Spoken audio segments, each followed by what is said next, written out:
नमस्कार, वंदे मातरम। मैं हूँ श्याम गिरी। आप देख रहे हैं हमारा चैनल मुद्दा भारत का। मुद्दा भारत का यानी मुद्दा आपका। एक बार फिर हमारा मुद्दा है महाराष्ट्र की राजनीति का। अजित पवार का मामला अभी ठंडा भी नहीं पड़ा था कि अडानी जो है गौतम अडानी उद्योगपति शरद पवार से मिलने उनके घर पहुंच गए। 2 घंटे उनके साथ वार्तालाप हुई। किस चीज़ का वार्तालाप हुई? क्या ये राजनीतिक वार्तालाप है या उनका जो मामला अटका हुआ है शेयर का उसके ऊपर है? इसी को हम जानेंगे, इसी चर्चा करेंगे हमारे सहयोगी अनिल खत्री से कि अडानी और शरद पवार के मुलाकात का क्या अर्थ लगाया जा रहा है। जी सर, आप क्या मानते हैं इस चीज़ को? सर, इसमें एक तो वो दोनों के बीच में हुई ये थी चर्चा थी जी, और उसका कोई और विटनेस या पार्टिसिपेंट नहीं कोई था। नहीं, कोई नहीं। तो दो बातें हैं, या तो आपको किसी से इसके बारे में जानकारी मिलनी चाहिए या तो अंदाज़ा लगाना चाहिए। अंदाजे बहुत लगाया जाता है। अंदाज़ा बहुत लगाया जा सकता है। सर, मैं अभी आपको एक सुझाव दूंगा कि आपने हम बैठने से पहले जी, जब हम चर्चा करते हैं तब एक मुद्दा उठाया था कि क्या अदानी का और पवार साहब का जी, और मोदी साहब का जो बहुत अच्छा रिश्ता है, तो कांग्रेस अभी अदानी के पीछे पड़ी है। जी, बिल्कुल। तो आपने मुझे बोला कि क्या ऐसा हो सकता है कि राहुल के ऊपर और सोनिया के ऊपर, या अ, विपक्ष के ऊपर। विपक्ष के ऊपर, पवार साहब हावी है कुछ जी, तरह से। तो आप इंडिकेट कर रहे थे वो जरा मुद्दा फिर से बताइए, मुझे सबको बताइए। मुझे बहुत मुद्दा ये अच्छा लगा वो जी, जी, मुद्दा। जी। अब ऐसा है वैलिड। कि पवार साहब जो है अडानी को लेके जो है काफ़ी पॉजिटिव रहे और जेपीसी भी उन्होंने कहा कि नहीं होना जरूरत चाहिए, नहीं उसकी है। ज़रूरत नहीं है और एक उद्योगपति को परेशान करना है जो है, हम्म, देश के लिए सही नहीं है। तो जी ये पवार साहब की पॉजिटिव थिंक थी जी, अडानी के प्रति। बेस्ट। और अडानी का और मोदी साहब का तो पहले से है, सबको जग जाहिर है, सबको जग पता है कि जाहिर, क्या जग है जाहिर, उनका। Yes yes. तो मेरे को लगता है सर ये कि जिस तरह से माहौल बना हुआ है, जिस तरह से माहौल चल रहा है, इसमें जिस तरह से कांग्रेस लगातार दबाव बना रही है अडानी के ऊपर, तो मेरे को लगता है कि पवार साहब अगर चाहेंगे तो ये सब कुछ शांत कर नॉर्मल हो सकते सकता है। इसके लिए लगता है अडानी जो है सीधा पवार साहब को ही पकड़ लेंगे हैं सर। और उनसे कहे होंगे कि यही कि आप देख लीजिए, आपका सबके साथ में अच्छा व्यवहार है, विपक्ष के साथ में। अगर सबको मना लेंगे क्योंकि इसमें तो मेनली आर्थिक संजय भी सर, राहुल और लेन-देन हो इसको रहा भी है। मनाने की बात है। जी, जी। मनाने की बात है सर। मैं आपको तारीफ करता हूँ आपकी कि आपने ये मुद्दा जो है ना, ये मुद्दा कहीं नहीं दिखाई दिया मुझे कि इस प्रकार से भी बहुत सारे पेपर आप देखते हैं, 20-25 पेपर मेरे पास आते हैं और मैं देखता हूँ वो चैनल भी, एक बार सुबह सब 100 वाला आता है तो देखता हूँ। जी, सर, आपने ये जो मुद्दा उठाया वो कहीं नहीं आया है, जी। तो इसीलिए आपने जैसे ही बोला मैं चौंक गया। मैं बोला अरे ये मुद्दा हो सकता है उनकी क्योंकि चुनाव चर्चा भी में। सर मैं आने वाले समय में विधानसभा के कई प्रदेशों में चुनाव है, फिर हाँ नहीं, लोकसभा और चुनाव है, पैसे वो सबको अदानी चाहिए। अदानी अदानी करके जी, चल रहे। नहीं, पैसे का बात आपने बोला वो दूसरा मुद्दा था। जी, जी। सर, उसके बारे में अभी बोलिए मुझे कि सबको कैसे पैसे की जरूरत है और अदानी कैसा एक कुबेर है। जी, बहुत वो बड़ा वो कुबेर है। वो मुद्दा आप अगर अभी कुबेर को आगे बढ़ाइए, आप कुबेर आगे पे अगर बढ़ाइए। लगा देंगे आप, तो पैसे कहाँ से निकालेंगे आप? बराबर ये है, भी मुद्दा है बहुत बड़ा। क्योंकि बराबर है। अभी राजस्थान में चुनाव है, मध्य प्रदेश में चुनाव है, छत्तीसगढ़ में चुनाव है, कर्नाटक कर्नाटक में तो में। लेटेस्ट है, उसके बाद फिर लोकसभा चुनाव आ जाएगा, महाराष्ट्र का चुनाव है। पैसे सब जगह चाहिए सर।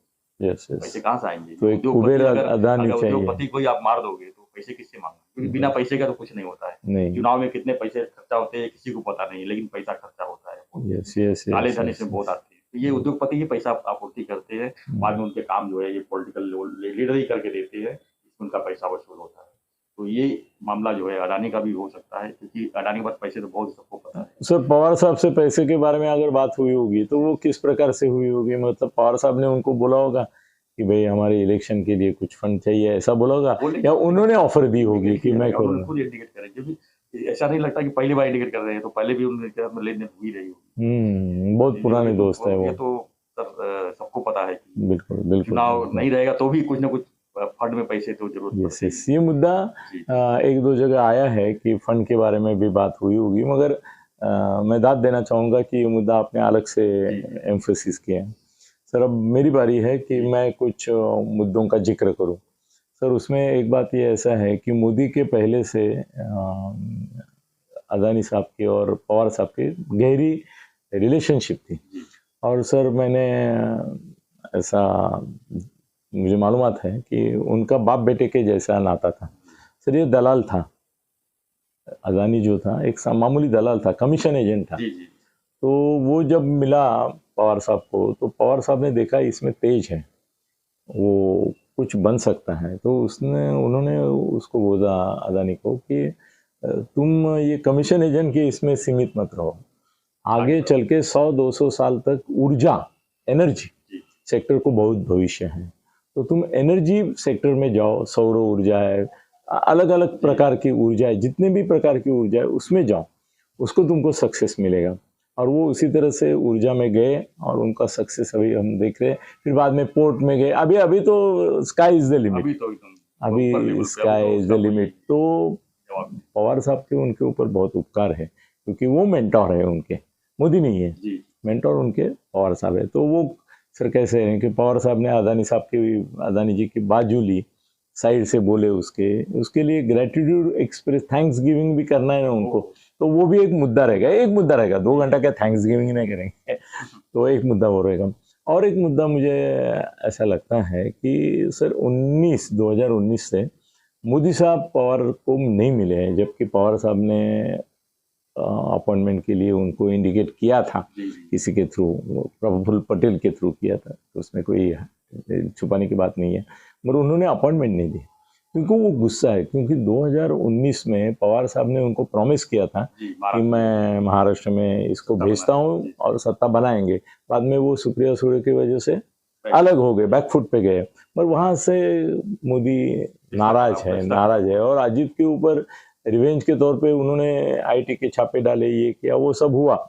अभी थोड़ा सा एक बदलाव आ रहा है करके उसको एक्यूज नहीं किया है, मगर कभी भी हो सकता है वो अगर नाराज रहे तो हो सर। मेरे को एक ऐसा लगता है कि मोदी साहब को थोड़ा सॉफ्ट करके भाई कोई कम्युनिकेशन अपने में हो, इस तरह तक लाने के लिए अदानी साहब अभी मोदी साहब तो डायरेक्ट पवार साहब को मिलने नहीं आएंगे, नहीं मिलने नहीं आएंगे और मिलने के लिए बुलाएंगे भी नहीं, इतनी उनमें कटुता है।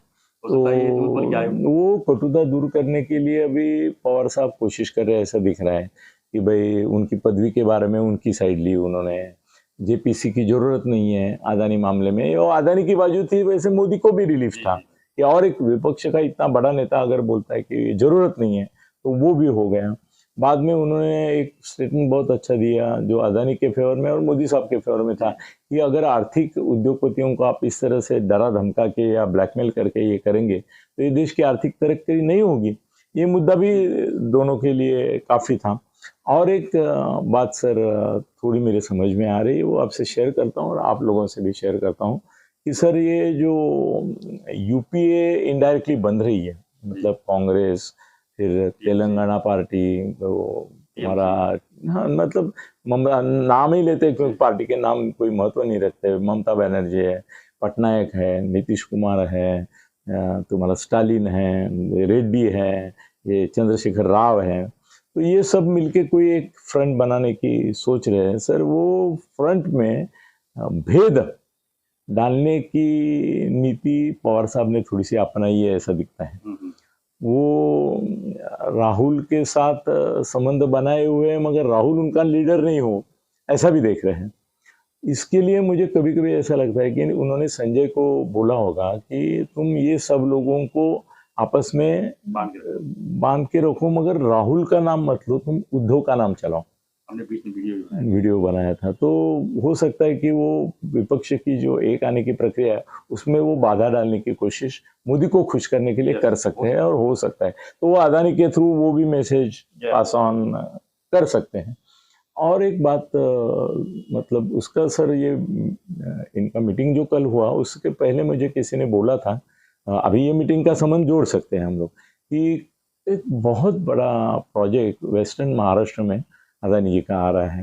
वो नहीं, धारावी तो इधर का है, मुंबई का है, पश्चिम महाराष्ट्र, मतलब सातारा, सांगली, कोल्हापुर, ये जो पट्टा है वहाँ पे तो साफ की चलती है, पूना, सातारा, तो पूना से कोल्हापुर तक साफ की चलती है। तो वहाँ पे एक बहुत ही बड़ा उनका ये पावर प्रोजेक्ट आ रहा है, और उसके लिए उनको पवार साहब का कोऑपरेशन लगेगा, क्योंकि वो एरिया में इनका डोमिनेंस खूब, तो शायद हो सकता है वो ने सर कैसे है ना, वो जाएंगे तो एक पूरा कोम्बो लेके जाएंगे। हम कैसे एक एक चीज नहीं खाते आजकल, हम कोम्बो के पीछे लगते हैं कि उसमें थोड़ा ये हो ये हो ये हो, जैसे वो कोम्बो पैकेज लेके गए होंगे, उसमें मोदी से लेके अपना प्रोजेक्ट तक सब हुआ होगा। तो हो सकता है कि वो भी चर्चा हुई होगी। मगर मेन सर और एक बात हो सकती है कि वो शायद मोदी साहब को मैसेज और सब दे सकते हैं, देंगे, दिया होगा, ऐसा मुझे लगता है कि अजीत दादा को आप कोई प्रोत्साहन मत दो, मेरे को राष्ट्रवादी पार्टी इंटैक्ट रखनी है, उसमें कोई मुझे फाटाफूट नहीं चाहिए। अजीत दादा को जाना है तो अकेले जाए, या उसके जो 4-5 चमचे हो गए उनको ही लेके जाए, मेरी पार्टी नहीं टूटनी चाहिए। क्योंकि उन्होंने अभी देखो 53 उनके जो लोग हैं उनमें से 52 लोगों से बात की, भाई तुम्हारी कोई शिकायत है कहाँ, क्यों तुम्हारे मन में कोई विकल्प है क्या, यहाँ तुम अजीत दादा के साथ जाओगे या मेरे साथ रहोगे। इसका मतलब अजीत दादा के बारे में उनके मन में शक है, ये लॉयल नहीं रहा, अभी ये जाने वाला ही है, तो जाते समय कितना लेके जाएगा। तो बीजेपी वाले अगर नो एंट्री का बोर्ड लगा देते हैं अजीत दादा को तो और अच्छा हो जाएगा ना घर का ना घाट का, ऐसी हालत हो जाएगी। यहाँ से तो उनके ऊपर विश्वास पवार साहब का उड़ गया। और दूसरा ऐसा है सर, आगे चल के पवार साहब को, अजीत पवार को मुख्यमंत्री भी नहीं बनाना है और कुछ बनाना भी नहीं है, उनको सुप्रिया सुळे को जो भी बनना है वो बनाना है। वो क्यों इसको सपोर्ट करेंगे अजीत दादा को। मगर बीजेपी वाले जो अपने क्या है ना, महाराष्ट्र के नेता बहुत ऐसे उथल पुथल करते हैं, वो क्या करते हैं कि वो बोलते हैं हाँ उनका स्वागत है स्वागत है स्वागत है, तो अजीत दादा को भी लगता है मेरा तो स्वागत हो रहा है। देखो ये तुम्हारा बावनकुळे बोला, देखो चंद्रकांत दादा बोले, वो बड़ बोले हैं, वो बोलते रहते हैं। तो फडणवीस नहीं बोले सर इसके मामले में कुछ, तो शायद मैसेज भी अदानी के थ्रू मोदी साहब को जा सकता है कि आपके चेले चपाटे जो उनका स्वागत कर रहे हैं उनको भी जरा रोक लो, यहाँ की मेरी पार्टी बनी रहेगी तो आपके काम आएगी।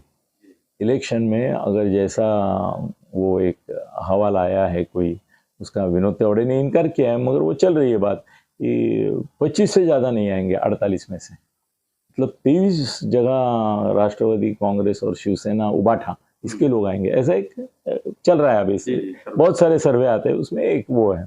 तो शायद हो सकता है अगर मोदी साहब को थोड़ा कम पड़ गया तो उनको प्रादेशिक पार्टी जो सहकार्य कर सकती है उसमें शरद पवार सर नंबर 1 पे खड़े हो जाएंगे जाके।